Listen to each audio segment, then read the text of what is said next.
Tengo 5 segundos para hablar. ¿Qué quieres que te diga? Digo todo lo que tengas que decir en 5 El segundos. gobierno te miente, te roba todo el dinero, los impuestos y todo el pedo. ¡No! ¡Otra vez no! ¡Suéltenlo! ¡Suéltenlo, hijo de la verdura!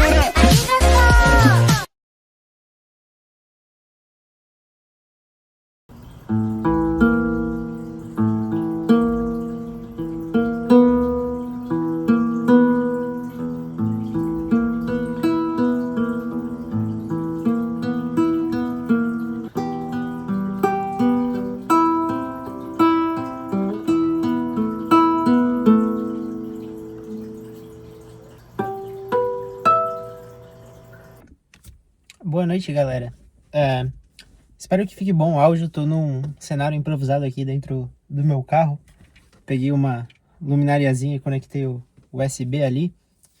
E, bom, no meu canal, a ideia é falar sobre assuntos que eu gosto, né? E não é agradar o algoritmo, agradar o espectador. Não, a ideia é fazer do jeito que eu quero, né? Então, aproveitar essa noite de sexta-feira aqui, que a mente já vai se desligando da rotina, vai ficando mais tranquila, para botar as ideias em dia e falar as coisas que eu penso e os assuntos que eu gosto de falar e que talvez não tenha muita gente para falar sobre, né? Apesar de eu tentar forçar o meu ciclo. Bom, vou falar sobre as coisas que eu gosto, tomar um cafezinho, copinho de lata aqui, ó. Copinho de lata é muito bom porque ele preserva muito a temperatura mesmo tendo a boca bem aberta. Então, o café fica bem quentinho e as coisas geladas ficam muito geladas. Muito bom o copinho de lata, tá? Cafezinho. Nossa, eu gosto muito de café. Tá maluco? Enfim, hoje eu vou falar sobre por que eu sou libertário. Porque eu sou anarcocapitalista, certo? Não tenho foco de entrar em detalhes, tá? Eu não sou especialista em política e economia e os carambas. Só vou falar o meu ponto de vista da parada. Então eu não vou entrar no micro, né? Eu sou anarcocapitalista. Eu vou explicar quem que construiria as estradas. Como é que funcionaria o sistema jurídico sem a existência de um Estado. Eu não vou ficar falando essas coisas, tá? Se vocês quiserem entender, vocês pesquisam a fundo. Mas o ponto desse vídeo não é isso. É mostrar a minha visão de mundo e a minha visão de como a gente deve viver a nossa vida, né?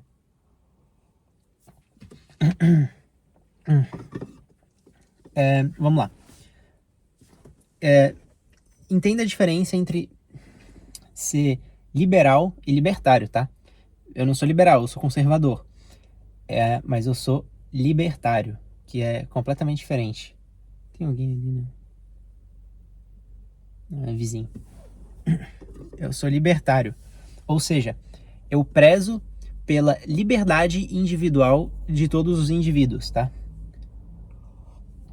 Esclarecendo melhor ainda, vai. Desculpa, eu tô viciado no café, peraí. Esclarecendo melhor, vamos começar de um princípio. Entre centro, direita e esquerda, eu sou de direita, tá? Eu sou de direita. Eu sou direita conservadora. Mas veja que eu não sou da direita autoritária. Eu sou ANCAP, eu sou libertário. Eu sou contra a ditadura, contra qualquer autoritarismo, tá? Eu prezo pela liberdade dos indivíduos. Liberdade individual de cada pessoa. Que vai contra o que o Estado faz. Ou seja, eu gostaria que o Estado não existisse. Eu gostaria da abolição do Banco Central, do Estado, do governo, do bagulho todo. É o que eu gostaria. Eu gostaria de viver sem depender disso. Por quê? Porque eu acredito que as pessoas, elas têm o direito de viver na autocustódia, do jeito que elas querem. Então, eu acredito que as pessoas podem prover a segurança própria se elas tiverem o direito de portar armas. Eu acredito que as pessoas possam escolher quem que elas querem fazer um contrato, então fazer contratos livres entre elas, independente do Estado, de ter que assinar algum termo, emitir alguma documentação que passe pelo Estado. Eu não gosto da burocracia do Estado. Eu acredito que o Estado é uma instituição que destrói a nossa vida, é uma instituição satânica, para ser mais radical falando. E é uma instituição que nos rouba. Porque, por exemplo, imagina numa estrada medieval que uma bela moça, ela vai andar a cavalo de uma cidade para outra numa estrada, na época medieval, né? E ela decide ir sozinha. Mas lá tem um guarda na rua que fala assim: moça, se você me der 3 moedas, eu vou te escoltar, eu vou te proteger nessa estrada perigosa para impedir que qualquer ladrão te ataque, né? Para impedir que qualquer ladrão interfira no caminho. Você me dá 3 moedas aí de prata, sei lá, e eu vou te acompanhar nessa estrada. E ela fala: não, obrigada, não quero, né? Ela não quer. Porque, sei lá, porque ela sabe atirar com a flecha, porque ela se defende, porque ela acha que não tem perigo e não quer pagar essa taxa, porque ela acha que não vai acontecer nada, enfim, ela não quer. Aí ele vai lá e obriga ela. Ou você paga essas 3 moedas de prata aí pra eu te acompanhar e tu ter uma viagem segura, ou eu mesmo vou te roubar, né? Veja, isso, o que é isso, né? Isso é máfia. É máfia.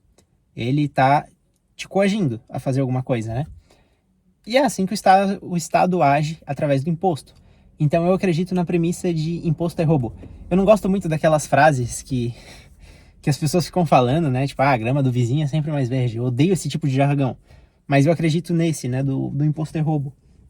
Porque, por exemplo, eu não quero financiar, por exemplo, o SUS, o Bolsa Família. Eu não quero. Eu acredito que eu vou administrar melhor o meu dinheiro da forma que eu quiser.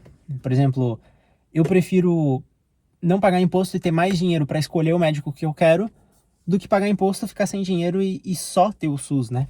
Ou ter que recorrer ao Bolsa Família porque eu tô pagando imposto e tô sem dinheiro. Então eu prefiro fazer as coisas do meu jeito, em autocustódia. Eu quero viver a vida do meu jeito e acredito que cada pessoa possa viver do seu. Então, recapitulando onde que eu tava, é um assunto complexo que vai abrindo muitas vertentes, então às vezes a gente fica meio perdido, né? Mas eu tava na parte de que, assim, também, bom, também, vamos lá. Eu não gosto, a gente não concorda com todas as leis do Estado, né? A gente concorda com umas e discorda de outras, isso é natural.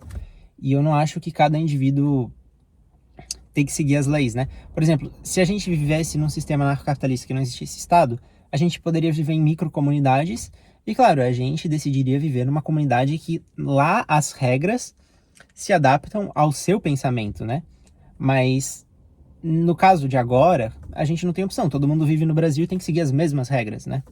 Já nos Estados Unidos, por exemplo, é um pouco diferente. Já muda algumas legislações de estado para estado. Então, muitos americanos migram porque eles são mais de acordo com as regras de um estado do que do outro, né? Então, eles já têm um pouco mais de liberdade nesse quesito. Agora, no Brasil, não. A lei vale para todos. E tem muita lei que a gente acha estúpida, que a gente não concorda, mas a gente tem que viver com ela. E não faz sentido nenhum. Eu acredito na liberdade de cada um. Então, por exemplo, se alguém quer usar cocaína, né? Cara, o que eu tenho a ver com o que a pessoa faz na casa dela? Se ela quer usar cocaína na casa dela, que ela use. Eu não tenho nada a ver com isso. Agora, o problema vem quando, vamos supor, ela usa cocaína e vai lá e agride alguém, né? Aí ela tá interferindo na liberdade de outro indivíduo. É aí que chega o termo que os ANCAPs, os anarcocapitalistas, falam que é a lei do PNA, a lei da não violação, não agressão, né? É a única lei que eles levam em consideração, né? Então, se você não estiver causando problema na vida de outro, você pode fazer o que você quiser, o que você bem entender da sua vida. Faz o que você quiser na sua casa, usa a droga que você quiser, vende para quem você quiser. Claro que você vai estar fazendo mal para alguém se você vender. Mas isso é problema seu e de quem comprou, porque quem comprou teve a liberdade de escolher. Eu não acho que o papai Estado tem que cuidar da nossa vida e mandar no que a gente tem que fazer e o que a gente não tem que fazer. A gente é livre para fazer o que a gente quiser depois que a gente vira adulto e que nossos pais dão permissão pra gente ser adulto, né? Enquanto a gente estiver sobre o teto dos nossos pais, eles vão mandar na gente e não vão deixar a gente fazer esse tipo de coisa, óbvio, né? Existe uma hierarquia da família, né? Que deveria, no mínimo, ser respeitada e é coisa que o Estado faz com que a gente abandone completamente, né? Ele destrói a vida da família. Eu poderia ficar falando aqui do Estado, das coisas erradas que ele faz, por horas e horas, mas não é o foco, né? O foco é falar o macro, mais ou menos o que eu acredito. Se você gosta de One Piece, por exemplo, sabe que o Luffy, olha só, coincidentemente tô com a camisa do Luffy aqui, que a minha avó me deu. Ela nem conhece One Piece, mas ela achou que eu ia gostar da camisa e realmente eu gosto muito de One Piece e gosto muito do Luffy. O Luffy, ele é um cara que tem exatamente a mesma visão de mundo que eu. O sonho dele é que todos sejam livres para fazer o que eles quiserem, navegar para onde eles quiserem, sem que outros interfiram na liberdade deles. Ele é contra o governo mundial, né? Ele é a favor da pirataria, né? A pirataria do mundo de One Piece é meio diferente, que é ser livre para navegar para onde você quer, né? Então, o Luffy, ele acredita exatamente na mesma coisa que eu, na liberdade de cada indivíduo. Esse é o sonho dele, né? E a coisa que o governo mundial, a marinha, impedem, né? Então, se você gosta de One Piece, tá aí a resposta. Não tem mistério. Não tô falando que o Luffy é anarcocapitalista, anarcocomunista, de direita, esquerda. Não tô falando nada. Eu tô falando que ele é libertarianista. Ele acredita na liberdade, né? Ele preza por isso. Que mais eu poderia falar? Bom, existem algumas vertentes do anarcocapitalismo, né? Se você vê, tem vários anarcocapitalistas diferentes aí na internet que falam coisas diferentes. Eu acredito nas microcomunidades e eu gosto muito também das coisas que o Paulo Cogos fala, porque alguns anarcocapitalistas consideram essa lei do PNA que eu falei acima de tudo, né? E eu não gosto disso como a lei do PNA acima de tudo. Ela é uma ótima lei para ver se alguém tá fazendo mal para você ou não, né? Tipo, não afetar a liberdade de outros indivíduos com seus atos, claro. Mas ele tem alguns problemas, que ele não pode ser colocado acima de tudo, por exemplo, da ética e da moral, né? E o Paulo Cogos, ele dá um ótimo exemplo disso nos podcasts que ele sempre vai. Ele fala que, por exemplo, imagina que você tem uma casa, tá? E aqui tem a casa do seu vizinho, a casa do lado. Atrás da casa de vocês, das casas que são lado a lado, tem um matagal. E alguém jogou um cigarro e esse matagal começou a pegar fogo, né? E esse fogo, ele tá se alastrando para sua casa e para as outras casas mais pro lado. E o seu vizinho, sei lá, você tem, é um exemplo bem absurdo, mas, por exemplo, você tem uma mangueira gigante e o seu vizinho tem uma piscina cheia de água, que seria o suficiente para usar esse motor de mangueira aí e apagar o fogo da mata inteira e salvar várias casas, inclusive a sua, né? Mas ele não tá em casa e você não sabe se você pode usar a água da piscina dele ou não. Se você pega a água da piscina dele sem permissão para apagar esse incêndio, teoricamente você está violando o PNA, porque você está invadindo a propriedade privada dele e tá usufruindo de um bem material que é dele, né? Mas, aí que tá o negócio. Você fez isso em questão de um bem maior, né? Então, acima da lei do princípio da não agressão, do PNA, você colocou um bem moral e ético, humanitário, acima disso, né? E eu acredito que nesses casos, sim, você tem o dever de fazer isso, né? Obviamente, você tem o dever de salvar vidas ou de salvar casas, que seja, né? Mesmo que você viole. Ou seja, a gente comete crimes, às vezes, que eles justificam os meios, né? Nesse caso. A gente pode cometer crimes que eles justificam os meios porque a lei é falha. A lei, ela não consegue avaliar caso a caso. Ou seja, ela é para todos, mas não é para todos porque ela não consegue ditar de forma exata como as coisas têm que ser, porque existem exceções, né? Então, eu não ligo, por exemplo, que se você falar pra mim que alguém é criminoso, eu falo, tá, e daí? E daí? A pessoa desrespeitou qual lei, né? Então, é aí que tá a questão. Qual lei que essa pessoa desrespeitou? O que ela fez? E aí eu julgaria essa pessoa pelo ato, eu julgaria o ato dessa pessoa pelo viés moral, pelo viés humanitário, não pelo viés legislativo da questão, né? Então, existem algumas vertentes, alguns falam que a lei do PNA, acima de tudo, eu não concordo com isso. Bom, os anarcocapitalistas, eles discutem entre eles, mas deu para entender mais ou menos qual o contexto de como eu acho que a gente deve viver. Do nosso jeito, né? A gente que tem que escolher o que a gente vai fazer no nosso terreno, a gente tem que ser dono das nossas próprias coisas, né? Por exemplo, esse carro eu vou pagar IPVA no final do ano. Se eu não pagar IPVA, eu não posso circular com esse carro, porque eu não paguei o governo. Então o carro não é meu. Pô, tipo, o carro é meu, tá no meu nome, mas eu tenho que continuar pagando. A casa que eu tenho que continuar pagando IPTU, senão eles vão me tomar. A casa que eu tenho, que no quintal dos fundos tem uma árvore específica, uma araucária, não pode ser cortada, ou seja, a casa é minha, mas eu não posso cortar a árvore que tá no meu quintal, né? Esse tipo de coisa que me deixa maluco. Bom, você sabe como é o Bolsonaro, você já usufruiu de um bem público, já foi, sabe como é que é a burocracia. Você é brasileiro, se você tá vendo esse vídeo provavelmente, você sabe qual é a realidade, né? Das coisas que o Estado faz, do quão ineficiente ele é e do quanto que ele custa do bolso de cada um e nos coloca na miséria, coloca o país na miséria e impede a economia, né? E falando em questão econômica, o anarcocapitalista, ele acredita que a economia, ela fluiria muito melhor através do livre mercado, se todas as empresas fossem privatizadas, porque com as empresas sendo privatizadas e não tendo que seguir legislações, o patrão ele pode negociar como for melhor entre ele e o empregado. A empresa pode fazer o marketing do jeito que ela achar, do jeito que ela bem entender, não tem que passar pela legislação de publicidade e propaganda. Então, tudo funcionaria mais fácil. As empresas diminuiriam o custo delas, porque, como eu falei, se você coloca uma legislação para todos, ela não se aplica para todos porque existem exceções. Então, às vezes, tu tá determinando como é que as empresas do segmento alimentício têm que agir, como é que as empresas do segmento de tecnologia têm que agir, e isso capa elas para que elas consigam progredir e que a gente consiga fazer a economia girar, né?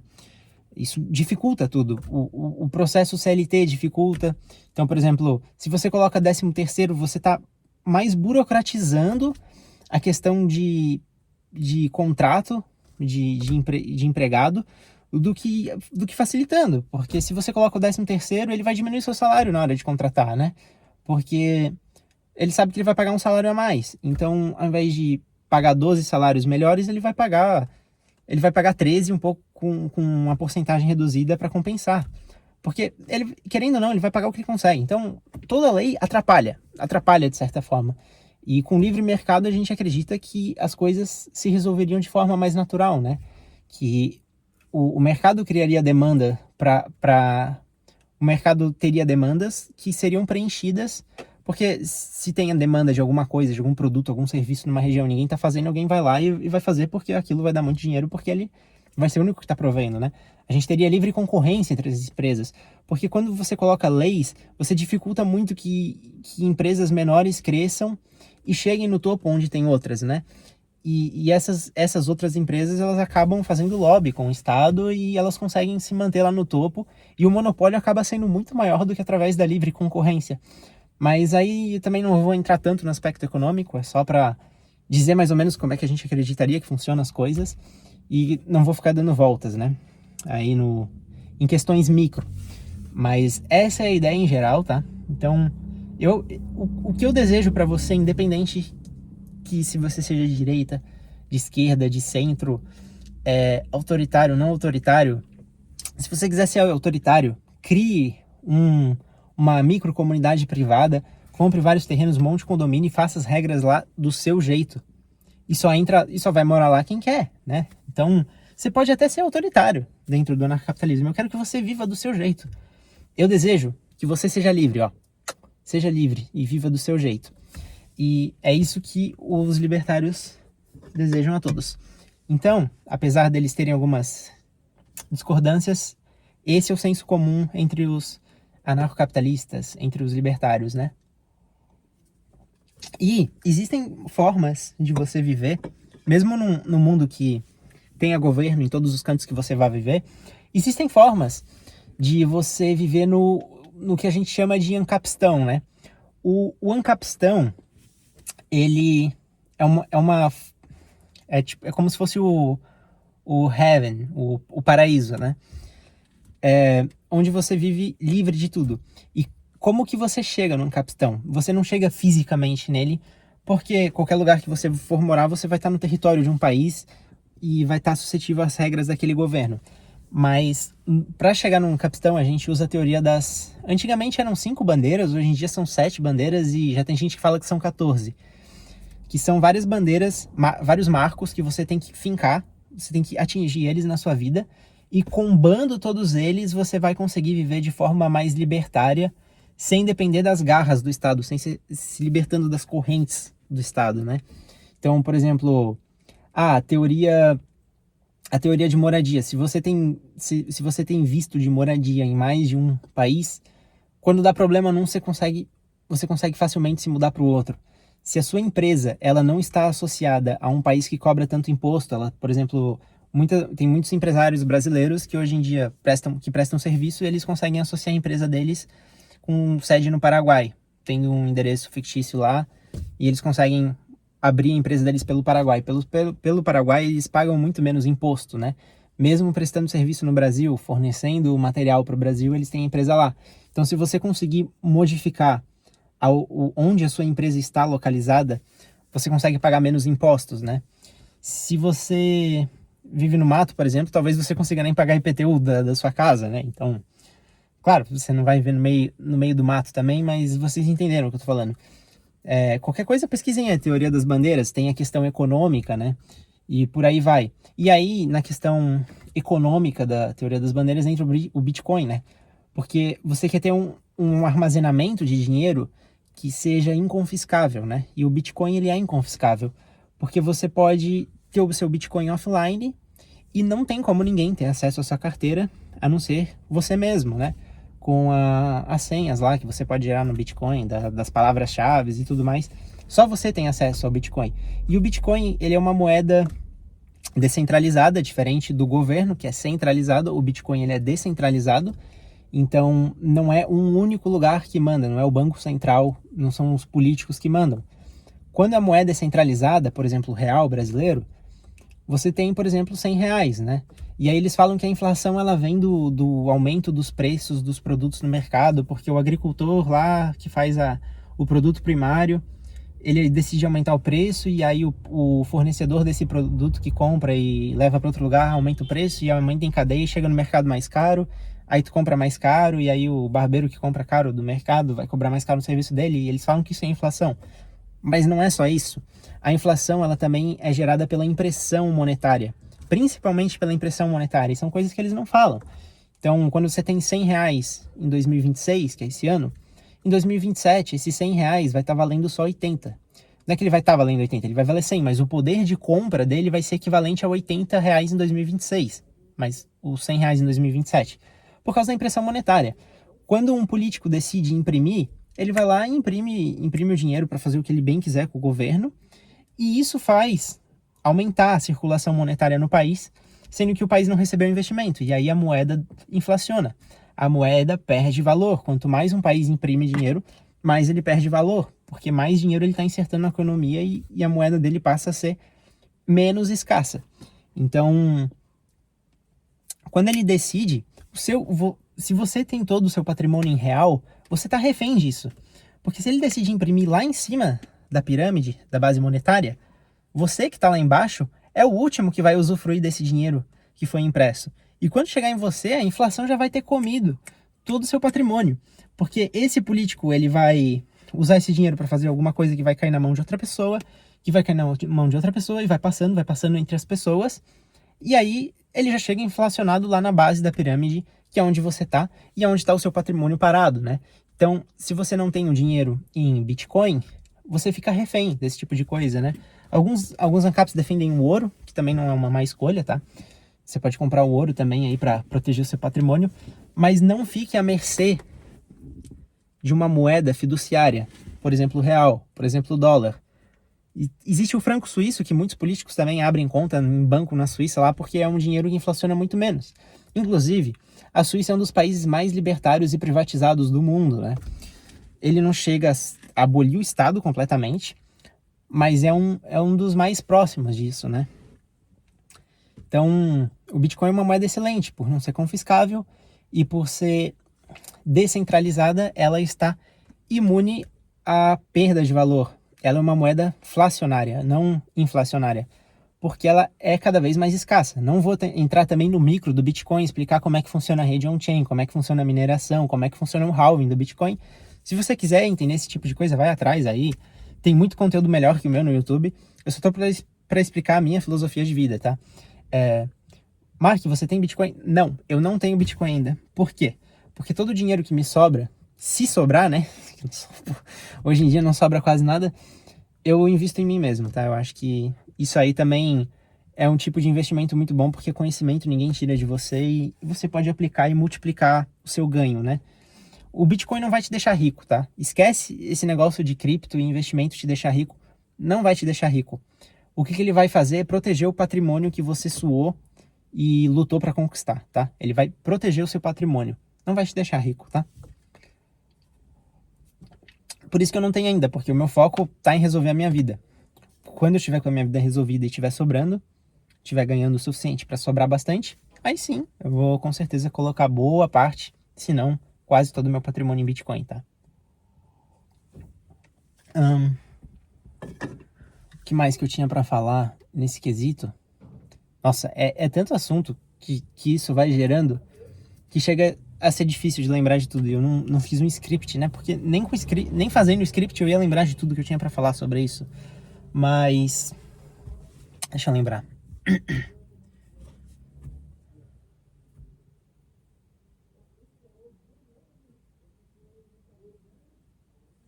Vou abrir um pouquinho aqui para respirar.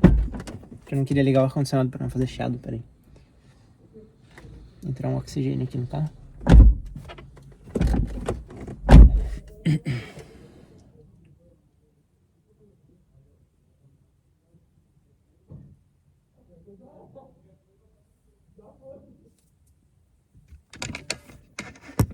Opa, tá, ajeitei a câmera aqui.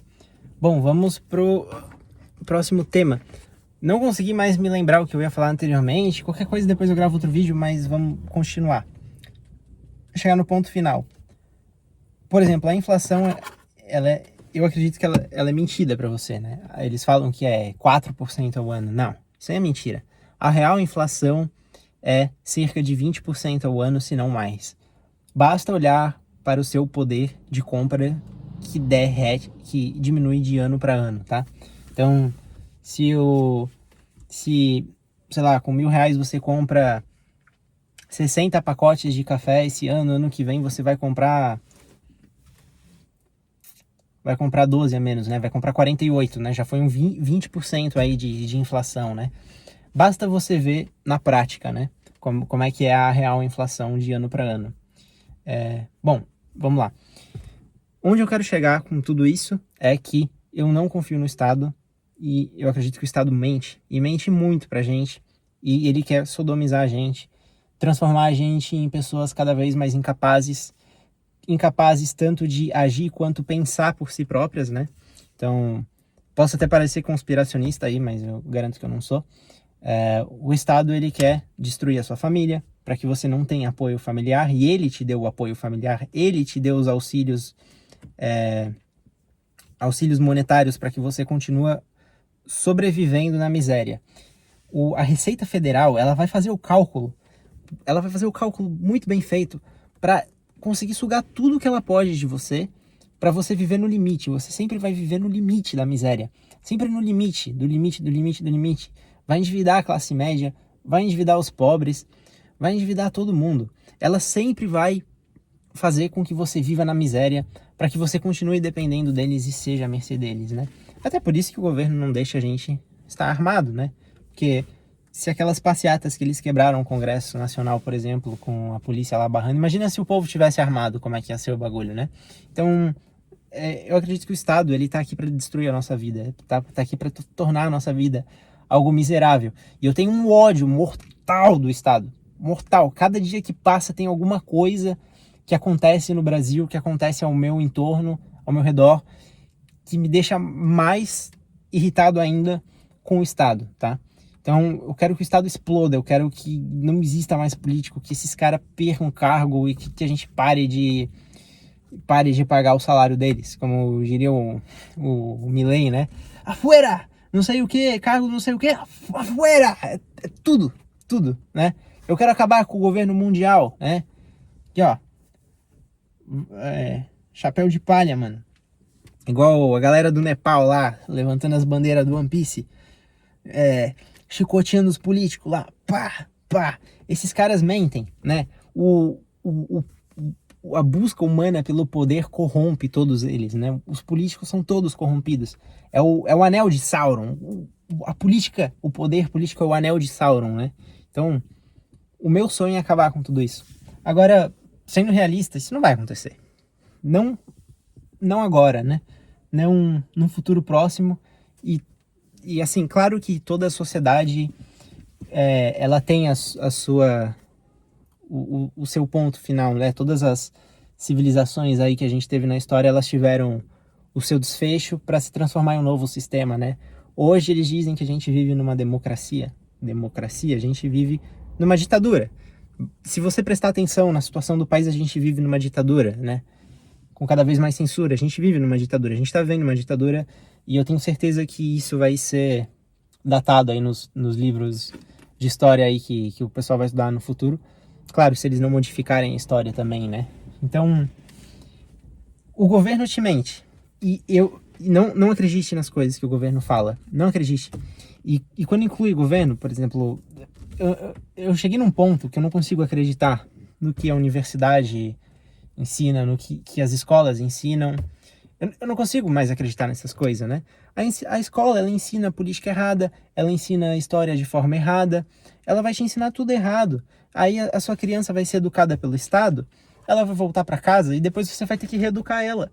Porque ela foi pra escola para ficar mais burra, entendeu? Tipo, ela até pode desenvolver um pouco de raciocínio lógico, porque ela vai ter aula de matemática, e os caramba, vai conviver com as pessoas, vai socializar e tudo mais.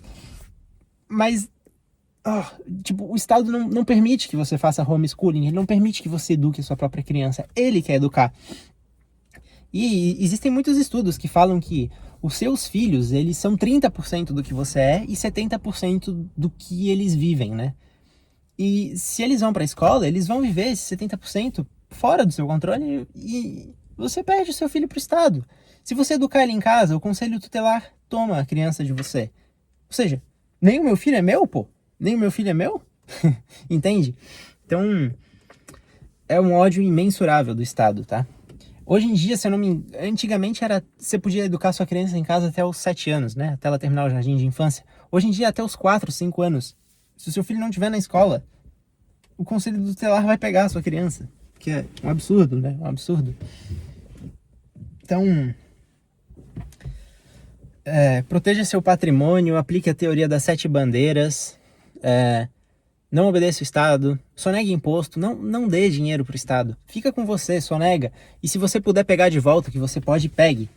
Porque o Estado tá tomando de você e você não tá pegando. Então, qualquer auxílio, qualquer coisa que tu conseguir pegar do Estado, pegue.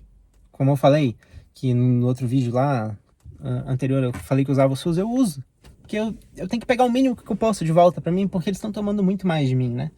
Estão nos tornando miseráveis. Então, pegue o que você conseguir e sonegue o que você conseguir, tá?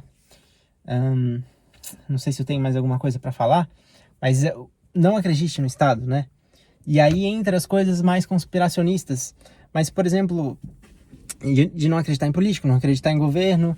E aí eu vou fazer o próximo vídeo falando sobre por que eu não acredito que o homem foi pra Lua, por exemplo, né? Que já é um pouco mais conspiracionista das coisas que eu falei aqui, na visão de alguém normal, porque na minha pura verdade, né? Então, é isso. Não sei se eu deixei passar alguma coisa. Se eu deixei, eu depois coloco na descrição aí, se eu lembrar. Mas é isso. Podem comentar o que vocês quiserem aí, tirar qualquer dúvida. E tamo junto, valeu!